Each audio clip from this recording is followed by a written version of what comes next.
Bismillahirrahmanirrahim. Assalamualaikum warahmatullahi wabarakatuh. Selamat datang kembali di Dosen Organisasi, International Style, dan Event Systematic, merupakan channel para organisatoris. Pada video kali ini akan saya bahas buat Anda semua tentang masih berhubungan dengan Munas ke-17 HIPMI, kekeliruan SCOC hingga Bahlil Lahadalia sang Menteri Investasi yang menjabat sebagai Ketua Dewan Pembina BPP HIPMI. Kekeliruan SC dan OC hingga Bahlil Lahadalia pada Munas ke-17 HIPMI yang diselenggarakan di Surakarta, Solo. Munas HIPMI ke-17 telah selesai, akan tetapi meninggalkan banyak kesan meski telah berhasil mendudukan Akbar Himawan Buhari sebagai Ketua Umum BPP HIPMI periode 2022-2025.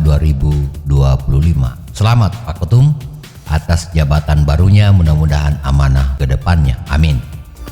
Akan tetapi perlu diingat bahwa dalam proses pemilihan tersebut terjadi persaingan ketat antara Akbar Himawan Buhari dan Bagas Adadirga dan juga ada Anggawira. Pada putaran pertama proses pemilihan, Bagas Adadirga unggul dengan suara 71 orang. Kemudian Akbar Himawan Buhari mengantongi 57 suara, sedangkan Anggawira hanya 40 voter.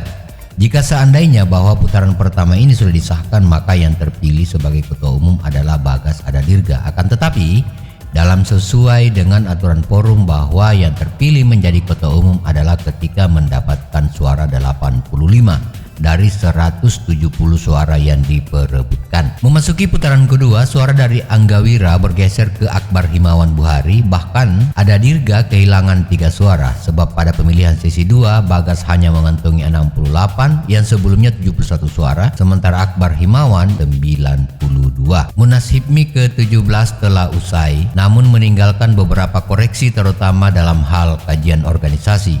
Lebih khusus lagi tentang kepemimpinan persidangan. Ini perlu kita ketahui bahwa proses menghasilkan ketua umum itu penting, tapi tidak kalah pentingnya adalah bagaimana kita bermekanisme dalam kegiatan persidangan. Terutama kita harus mematuhi daripada aturan dan etika-etika persidangan. Koreksi pertama pada video kali ini adalah kepada pimpinan sidang SC dan OC. Steering Committee ataupun Presidium Sidang lemah dalam mengendalikan Munas. Palu sidang merupakan senjata yang paling ampuh bagi seorang pimpinan sidang. Akan tetapi seakan palu sidang dan pimpinan sidang tidak berdaya dalam kemulut yang terjadi pada kondisi Munas ke-17 HIPMI, hingga berakibat terjadinya miskomunikasi antara para peserta. Adapun para peserta yang kami maksud adalah terutama peserta peninjau. Yang berikutnya adalah kelemahan yang dimiliki oleh SC adalah tidak konsisten dalam penetapan. Ada hal menarik yang disampaikan peserta forum bahwa pimpinan sidang membaca pasal per pasal kemudian tiba-tiba loncat memutuskan sesuatu. Hal ini menjadi salah satu bahan renungan kita bahwa masa datang konsistensi pimpinan sidang adalah sebuah keharusan, sebab konsistensi pimpinan sidang mempengaruhi tingkat penerimaan peserta. Sehingga jika sudah sepakat bahwa penetapan pasal per pasal, maka tuntaskan secara pasal per pasal berurutan dan tidak loncat ke pasal lain apalagi langsung melakukan penetapan. Kelemahan berikutnya yang dimiliki oleh pimpinan sidang adalah pimpinan sidang terjebak emosional. Terjebak emosional adalah kelihatan dari mimik dan gestur yang tegang saat peserta bersitegang. Seharusnya pimpinan sidang harus tetap tenang dan tidak terpengaruh dengan dinamika yang terjadi dari unsur peserta. Emosional yang kami maksud bukanlah marah-marah, akan tetapi lebih kepada tidak mampu mengendalikan diri dari peserta secara keseluruhan. Maksudnya, dia telah terpengaruh dengan kondisi kericuhan yang terjadi pada peserta sidang. Kelemahan berikutnya yang dimiliki oleh pimpinan sidang adalah pimpinan sidang tidak tegas. Pada pleno 1, pimpinan sidang seperti dikendalikan oleh peserta persidangan, tidak tegas dalam mengambil keputusan. Mungkin pimpinan sidang lupa bahwa proses pengambilan keputusan bisa dengan cara voting pada pembahasan tata tertib, termasuk kekacauan dalam sidang yang menyebutkan apakah sidang dilanjutkan atau dihentikan mengingat waktu yang telah larut malam. Setelah pimpinan sidang kita berikan penilaian-penilaian dan sebagai koreksi untuk perbaikan pada masa yang akan datang. Selanjutnya kita melangkah ke panitia pelaksana. Panitia pelaksana tidak menertibkan jalurnya persidangan. Bisa jadi merupakan langkah hati-hati oleh panitia, sebab dalam lokasi Munas terdapat beberapa senior mereka yang mengawasi jalur persidangan. Meski demikian, beberapa kelemahan yang dimiliki oleh panitia pelaksana. Tidak semua peserta mendapatkan buku panduan persidangan. Ada BPD yang melakukan protes bahwa BPD tersebut belum mendapatkan buku panduan yang berisi tata tertib, agenda sidang, dan lain sebagainya. Kesalahan ini dalam pandangan kami adalah sebuah kelalaian yang fatal. Oleh karena BPD yang tidak mendapatkan draft tentu tidak memahami bagaimana alur persidangan yang sesungguhnya.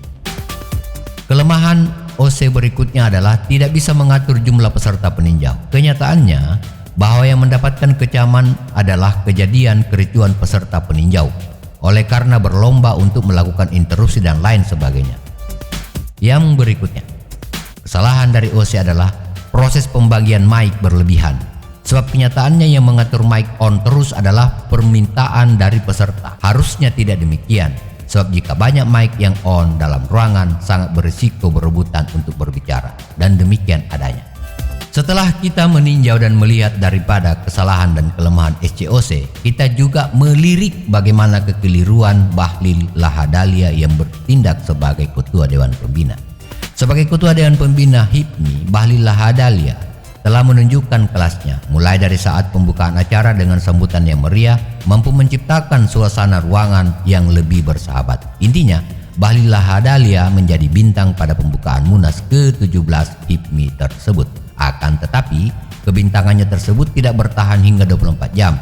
Oleh karena pada malam hari ia terlihat mondar-mandir dan menjadi pengendali pertemuan hingga proses pemilihan. Dia berhasil menemukan Ketua Umum BPP HIPMI yang baru dan seluruh peserta juga telah melakukan itu. Akan tetapi, tidak bermakna mata kita tidak boleh melihat beberapa kesalahan yang dibuat oleh Ketua Dewan Pembina tersebut. Kesalahan pertama, Bahlil Lahadalia mengambil alih persidangan. Tanpa melalui proses korsin sidang atau menutup sidang, Bahlil Lahadalia mengambil alih persidangan. Tentunya ini bukan pembelajaran persidangan yang baik. Kita tidak akan pernah melarang dia mencoba menenangkan peserta dalam ruangan, tapi juga tidak bermakna kita mendukung proses pengrusakan mekanisme persidangan. Dalam kondisi kacau, maka seharusnya pimpinan sidang segera melakukan skorsing sebelum menyerahkan mic kepada Dewan Pembina. Atau mungkin karena stres menghadapi para juniornya hingga sang Menteri Investasi lupa bahwa persidangan HIPMI adalah pemegang kekuasaan tertinggi forum, bukan Ketua Dewan Pembina. Kesalahan berikutnya yang dilakukan oleh Bahlil Lahadalia adalah memasukkan polisi ke dalam ruang persidangan. Kondisi memasukkan polisi ke dalam ruang persidangan adalah sikap pribadi Menteri Investasi, sebab jika dia berbicara sebagai Ketua Dewan Pembina, tentu langkah ini tidak akan dia lakukan. Dan ketika jauh ke belakang, jika Bahlil Lahadalia memahami mekanisme sidang organisasi, tentu bersepakat dengan kita semua bahwa persidangan tidak boleh mendatangkan pihak kepolisian atau pengamanan untuk menekan secara psikologis para peserta. Selain itu, Bahlil Lahadalia akan menangkap pelaku yang menggagalkan forum adalah pernyataan kontroversial, sebab dengan demikian ia memberikan izin kepada pihak kepolisian menangkap anggota HIPMI, bukan? Apakah perdebatan antar peserta sidang merupakan sebuah pelanggaran hukum? Yang berikutnya, kesalahan yang dibikin oleh Bahlil Lahadalia adalah mengintervensi waktu pemilihan. Saat penghitungan suara putaran pertama dengan 3 kandidat telah selesai dan pimpinan sidang telah mengumumkan 2 kandidat yang akan lanjut bertarung pada putaran kedua, Bagas Adadirga unggul dengan suara 71 orang, sementara Akbar Himawan Buhari 57 suara dan Anggawira dengan 40 voter. Lagi-lagi Bahlil mengambil mic dan mengumumkan segera lakukan pemilihan putaran kedua. Kondisi ini masih dalam pengendalian pimpinan sidang dan hampir sama kejadian sebelumnya. Sidang tidak diskorsing dan sang menteri berbicara tanpa mendapatkan penyerahan oleh pimpinan sidang. Yang jelas, kita harus memahami bahwa proses berlangsungnya persidangan adalah sebuah kondisi yang sakral. Seperti sakralnya ketika terjadi ketukan palu sidang. Tidak hanya itu, pimpinan sidang harus terposisikan sebagai orang yang memiliki wibawa sebagai pengendali sepanjang menjalankan perannya. Akan berbeda kejadiannya jika SC maupun pimpinan sidang tidak tegas. dan atau SC memiliki keberpihakan tertentu. Wallahu a'lam bishawab.